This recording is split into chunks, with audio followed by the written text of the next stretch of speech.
Hello class 11। আমরা গুরু নাটকটি এর আগে আলোচনা করেছি বিভিন্ন দিক থেকে, বিভিন্ন দৃষ্টিভঙ্গি দিয়ে। আজকে আমরা টেক্সচুয়াল আলোচনা করব। আমরা টেক্সটে ঢুকছি প্রথম পরিচ্ছেদে আমরা দেখছি অচলায়তন শিক্ষা প্রতিষ্ঠান। সেখানে বালক দলের মধ্যে আলোচনা হচ্ছে। তারা খবর পেয়েছে উপাধ্যায় মশাইয়ের থেকে যে গুরু আসছেন এই অচলায়তন, এবং গুরু কে তা তাদের জানা নেই। তাই সেই নিয়ে তারা আলোচনা করছেন। প্রথম বালক বলছে, ওরে ভাই শুনেছিস? দ্বিতীয় জন বলছে, শুনেছি কিন্তু চুপ কর। তৃতীয় জন বলছে, কেন বল দেখি। কি জানি, বললে যদি অপরাধ হয়। অর্থাৎ তাদের মনে কৌতূহল, তাদের মনে দ্বিধা, তাদের মনে ভয়, সংশয় কাজ করছে। কিন্তু উপাধ্যায় মশাই নিজে যে আমাকে বলেছেন, প্রথম বালক জানাচ্ছে। তৃতীয় জন বলছেন, কি বলেছেন বল না। গুরু আসছেন। গুরু আসছে, ভয় করছে না ভাই? তৃতীয় বালক বলছে। দ্বিতীয় জন বলছে, হ্যাঁ ভয় করছে। প্রথম জন বলছে, আমার ভয় করছে না, মনে হচ্ছে মজা। কেউ একজন আসছেন, গুরু তিনি আসছেন, আমার মনে হচ্ছে এটা মজার ব্যাপার। কিন্তু ভাই গুরু কি? তৃতীয় জন বলছে, গুরু কি? গুরু কি কোনো বস্তু? গুরু কি কোনো মানুষ? গুরু কি বোঝা যাচ্ছে না। কি আমরা সাধারণত মানুষের ক্ষেত্রে বলি না, তো তার মনে প্রশ্ন, গুরু কি? দ্বিতীয় জন বলছে, তা জানি না। তৃতীয় জন বলছে, কে জানে? দ্বিতীয় জন বলছে, এখানে কেউ জানে না। প্রথম জন বলছে, শুনেছি খুব বড়, খুব মস্ত বড়। গুরু নাকি অনেক বড়, খুব মস্ত বড়। কিন্তু কি গুরু?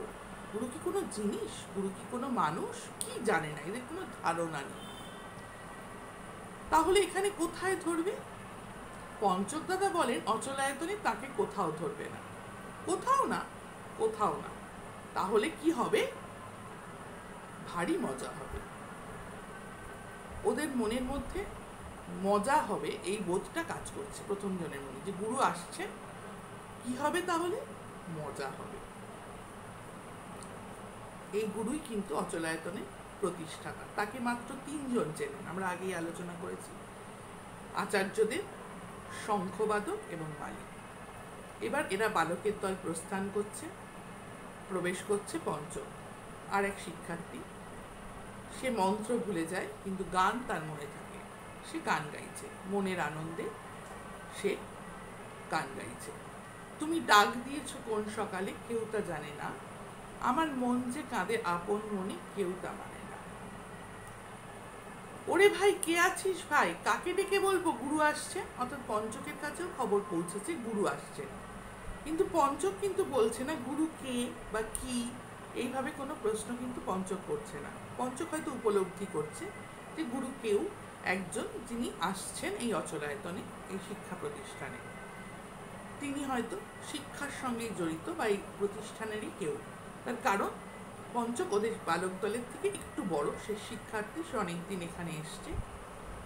এই সময় আর এক শিক্ষার্থী সঞ্জীবের প্রবেশ। তাই তো শুনেছি, কিন্তু কে এসে খবর দিল বলো তো?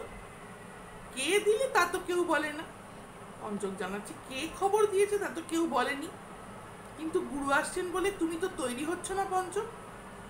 তুমি তো তৈরি হচ্ছ না, নিজে কোনো প্রস্তুতি নিচ্ছ না গুরু আসছেন বলে। সঞ্জীব জানাচ্ছে পঞ্চককে। বাহ, সেই জন্যই তো পুঁথিপত্র সব ফেলে দিয়েছি। পঞ্চক জানাচ্ছে, গুরু আসছেন, তিনি আমাকে শিক্ষা দেবেন, তিনি আমাকে অগ্রগতির শিক্ষা দেবেন বা এগিয়ে চলার শিক্ষা দেবেন। আমি তাই সমস্ত পুঁথিপত্র ফেলে দিয়েছি। সেই বুঝি তোমার তৈরি হওয়া? সঞ্জীব একটু বিজ্ঞর মতন জানাচ্ছেন, পুঁথিপত্র ফেলে দিলেই তোমার তৈরি হওয়া? আরে গুরু যখন না থাকেন তখনই তো পুঁথিপত্র।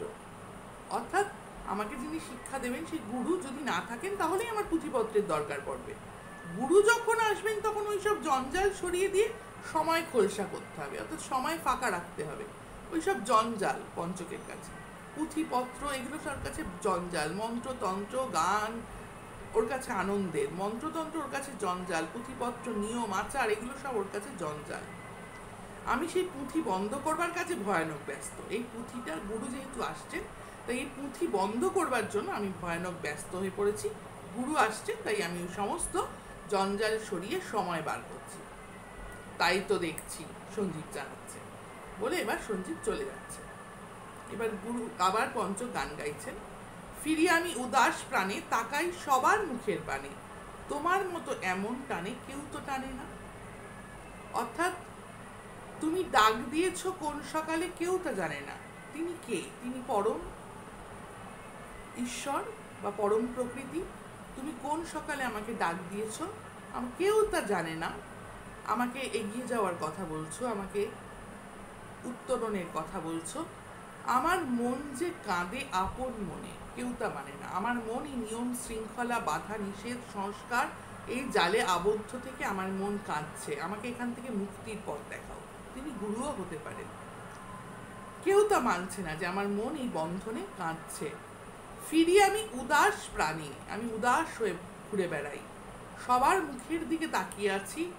তোমার মতো এমন টানে কেউ তো টানে না। তুমি যেমন আমাকে টানছো, তুমি আমাকে সময়, তোমার জন্য আমি সময় খোলসা করে বসে আছি। তুমি আমাকে এগিয়ে নিয়ে যাবে, আমার উত্তরণের পথ দেখাবে। তোমার মতো তো আমাকে কেউ টানছে না। ওহে জয়োত্তম, আরেকজনকে বলছেন পঞ্চক, তুমি কাঁধে কিসের বোঝা নিয়ে চলেছ? বোঝা ফেলো, গুরু আসছেন যে। তুমি এখনো বোঝা বইছো? কিসের বোঝা নিয়ে যাচ্ছ? বোঝা ফেলে দাও, গুরু আসছেন তো। জয়োত্তম বলছে, আরে ছুঁয়ো না। জয়োত্তম পঞ্চকের মতো নয়, সে এখনো এখানকার নিয়ম শৃঙ্খলায় আবদ্ধ। এসব মাঙ্গল্য গুরুর জন্য সিংহদ্বার সাজাতে চলেছি। অর্থাৎ সব জায়গায় ছড়িয়ে পড়েছে যে গুরু আসছেন, শিক্ষা প্রতিষ্ঠানে অচলায়তনে গুরু আসছেন। তাই গুরুর জন্য সিংহদ্বার প্রবেশ পথ সাজানোর জন্য মাঙ্গল্য বা মঙ্গলের জিনিসপত্র নিয়ে যাচ্ছে। পঞ্চক বলছে, গুরু কোন দ্বার দিয়ে ঢুকবেন তা জানবে কি করে? এই অচলায়তন প্রতিষ্ঠানের অনেক দরজা রয়েছে, অনেক প্রবেশ পথ রয়েছে। গুরু কোন দরজা দিয়ে ঢুকবেন তুমি জানবে কি করে? জয়োত্তম বলছেন, তা তো বটেই, অচলায়তনে জানবার লোক কেবল তুমিই আছো।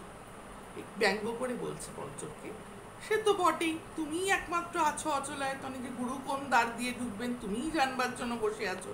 আমরা তো আর কিছু জানি না। পঞ্চক বলছে, তোমরাও জানো না, আমিও জানি না। তফাৎটা এই যে তোমরা বোঝা বয়ে মরো আর আমি হালকা হয়ে বসে আছি। তোমরাও জানো না এই অচলায়তনে প্রবেশের পথ কোনটা বা বেরোনোর পথ কোনটা, আমিও জানি না। কিন্তু তোমার সঙ্গে আমার তফাৎ, তুমি এখনো বোঝা বয়ে বেড়াচ্ছ আর আমি বোঝা টোঝা ফেলে দিয়ে আমি বসে আছি হালকা হয়ে। অর্থাৎ আমি উত্তরণের পথ খুঁজতে চাই, আমি গুরুর সাহায্যে আমি এগিয়ে যেতে চাই। আমি অন্ধ কুসংস্কার জরাজীর্ণ প্রথা থেকে বেরিয়ে পড়তে চাই। আমি তাই সমস্ত বোঝা সমস্ত পুঁথিপত্র ফেলে দিয়ে মুক্ত হয়ে বসে আছি গুরুর পথ চেয়ে। আর তোমরা জানো গুরু আসছেন, কিন্তু তোমরা এখনো সেই খোলসা হয়ে বসতে পারছো না। আচ্ছা, এখন পথ ছাড়ো, আমার সময় নেই। জয়োত্তম এই কথার অর্থ বুঝতে পারছে না, তাই বলছে, আচ্ছা আচ্ছা পথ ছাড়ো, আমার এখন সময় নেই তোমার সাথে কথা বলার, বলে চলে যাচ্ছে। আবার পঞ্চক গান গিয়ে উঠছেন, ওই গানেরই কন্টিনিউয়েশন চলছে। বেজে ওঠে পঞ্চমেশ্বর, কেঁপে ওঠে বদ্ধ এ ঘর, বাহির হতে দুয়ারে কর কেউ তো হারে না। পঞ্চমেশ্বর পা, পঞ্চম স্বর পা, বেজে ওঠে পঞ্চমেশ্বর, কেঁপে ওঠে বন্ধ এ ঘর। অর্থাৎ আমার স্বর, আমার সুর, গানের সুর কেঁপে ঊর্ধ্বে উঠছে, কেঁপে উঠছে এই ঘর, কিন্তু বাহির হতে দুয়ারে কর কেউ তো হানে না। কেউ এখনো বাহির থেকে এসে প্রবেশ করছে না, এই দরজা খুলে দিচ্ছে না এখনো কেউ। মহাপঞ্চক প্রবেশ করছে, পঞ্চকের দাদা, আমরা সবাই জানি। গান, অচলায়তনে গান মতিভ্রম হয়েছে। আমরা এর আগেই আলোচনা করেছি অচলায়তনে গান নিষিদ্ধ। মহাপঞ্চক সর্বজ্ঞ জ্ঞানী পঞ্চকের দাদা, তিনি এসে পঞ্চকের গান শুনে আটকে উঠছেন এবং অচলায়তনে গান চলছে, তিনি মনে করছেন পঞ্চকের মতিভ্রম হয়েছে। এবার দাদা স্বয়ং তোমাকেও গান ধরতে হবে। একধার থেকে মতিভ্রমের পালা আরম্ভ হলো। এবার গুরু আসছেন, এবার তোমাকেও গান ধরতে হবে, তুমি দেখে নিও, তোমারও মতিভ্রমের পালা কিন্তু শুরু হলো। পঞ্চক মনে করছে, আমি মহাপঞ্চক, গান করব, ঠাট্টা আমার সঙ্গে? আমি মহাপঞ্চক, আমি জ্ঞানী, আমি সমস্ত কিছু জানি, সমস্ত মন্ত্রতন্ত্র সমস্ত শাস্ত্রের নিয়ম আচার সমস্ত কিছু আমার জানা। সেই অহংকার প্রকাশ পাচ্ছে মহাপঞ্চকের কণ্ঠস্বরে। আমি গান করব, ঠাট্টা আমার সঙ্গে করছো তুমি? ঠাট্টা নয়, অচলায়তনে এবার মন্ত্র ঘুরছে, গান আরম্ভ হবে। অর্থাৎ এতদিন ধরে অচলায়তনে যে নিয়ম আচার চলে আসছে, এই লাইনটা আন্ডারলাইন করবে, এটা খুব ইম্পর্টেন্ট লাইন। এই সমস্ত নিয়ম রীতি সংস্কারের ঊর্ধ্বে এবার মন্ত্র ঘুচে যাবে, ঘুচে গিয়ে গান আরম্ভ হবে, আমরা গানের জোয়ারে ভেসে যাব। এই বোবা পাথরগুলো থেকে সুর বেরোবে। এই যে অচলায়তন পাথরের প্রাচীর দ্বারা ঘিরে রয়েছে, এই যে আমাদের ছাত্র দল যারা পাথরের মতন স্থবির হয়ে রয়েছে, যারা এই অন্ধ কুসংস্কারের মধ্যে বদ্ধ হয়ে রয়েছে, সমস্ত জায়গা থেকে বোবা এই পাথরগুলো থেকেও সুর বেরোবে। মহাপঞ্চক বলছেন, কেন বলো তো? গুরু আসছেন যে, তাই আমার কেবলই মন্ত্রে ভুল হচ্ছে। গুরু আসছেন তো, তাই আমি মন্ত্র বলতে আমি খালি ভুলে যাচ্ছি, আমার সমস্ত ভুল হয়ে যাচ্ছে। গুরু এলে তোমার জন্য লজ্জায় মুখ দেখাতে পারবো না। মহাপঞ্চক বলছে, গুরু আসলে আমি কি উত্তর দেব? আমার ভাই সে কোনো মন্ত্র মনে রাখে না, আমি আমার লজ্জায় মুখ দেখাতে আমি পারবো না। পঞ্চক বলছে, তার জন্য ভাবনা কি? নির্লজ্জ হয়ে একলা আমিই মুখ দেখাবো, তার জন্য ভাবনা নেই তোমার কিছু। তুমি মুখ দেখাতে পারবে না, আমি নয় নির্লজ্জ হয়ে, আমার কোনো লাজ লজ্জা কিচ্ছু নেই, আমি একলাই মুখ দেখিয়ে যাব। মন্ত্রে ভুল হলে গুরু তোমাকে আয়তন থেকে দূর করে দেবেন, মহাপঞ্চক জানাচ্ছেন। মন্ত্রে ভুল হলে গুরু তোমাকে আয়তন থেকে দূর করে দেবেন, সেই ভরসাতেই তার জন্য অপেক্ষা করে আছি। সঙ্গে সঙ্গে পঞ্চক জানাচ্ছেন যে কতক্ষণে আমাকে এই আয়তন থেকে, এই নিয়ম নীতি থেকে দূর করে দেবেন, সেই ভরসাতেই আমি আছি, তার জন্যই আমি অপেক্ষা করে আছি। এইভাবে কিন্তু পঞ্চক মহাপঞ্চককে উত্তর দিচ্ছেন। মহাপঞ্চক এবার জিজ্ঞাসা করছে পঞ্চককে, অমিতায়ুর ধারণী মন্ত্রটা, অর্থাৎ তোমার সেই মন্ত্রটা মনে আছে? সেই মন্ত্রটা স্বয়ং গুরুর কাছ থেকে শিখবো বলেই তো আগাগোড়া ভুলবার চেষ্টায় আসছি, সেই জন্যই তো গান ধরেছি দাদা।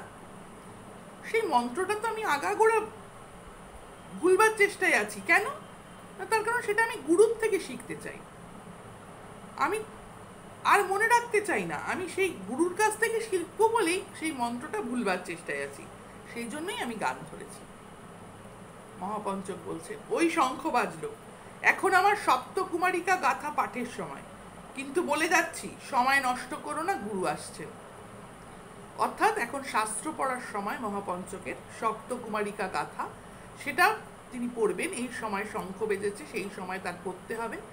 নিয়মের জালে সমস্ত আবদ্ধ, একদম কোনো মানে শঙ্খর আওয়াজ ধরে ধরে কিন্তু দেখো ওদের সময় গোনা হচ্ছে, এবং সেই সময় ধরে মহাপঞ্চক তার নিজের গ্রন্থপাঠের সময় নির্ধারিত করেছেন। তাই তিনি বলছেন যে আমার এই সময় হয়েছে সপ্তকুমারিকা গাথা পাঠের সময়, তুমি কিন্তু এক মুহূর্ত সময় নষ্ট করো না, গুরু কিন্তু আসছেন, অর্থাৎ তুমি আবার মন্ত্র পড়ে নাও। এবার পঞ্চক আবার গান গাইছে, আকাশে কার ব্যাকুলতা, বাতাসে বহে কার বারতা, এ পথে সেই গোপন কথা কেউ তো আনে না। অর্থাৎ আকাশে কিসের ব্যাকুলতা একটা যেন দেখা যাচ্ছে, বাতাসও কোনো সংবাদ নিয়ে আসছে, কারোর বার্তা নিয়ে আসছে, এ পথে সেই গোপন কথা কেউ তো আনে না, এই পথে এখনো সেই গোপন বার্তা এসে পৌঁছয়। তো গুরু আসছেন, তিনি এখনো এসে পৌঁছননি, তার অপেক্ষায় উদ্গ্রীব হয়ে বসে রয়েছে পঞ্চক। ও কি কান্না শুনি যে, এই নিশ্চয়ই সুভদ্র, শিশু শিক্ষার্থী, সরল শিশু শিক্ষার্থী সুভদ্র।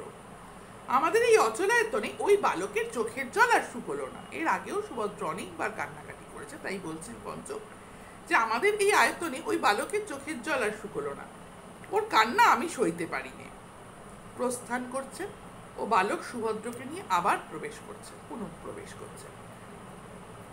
পঞ্চককে বলছে, তোর কোনো ভয় নেই ভাই, কোনো ভয় নেই, তুই আমার কাছে বল কি হয়েছে বল। পঞ্চক বলছেন সুভদ্রকে, তোর কোনো ভয় নেই, তুই আমার কাছে বল কি হয়েছে তোর, তুই কেন কাঁদছিস সেটা আমার কাছে তুই বল।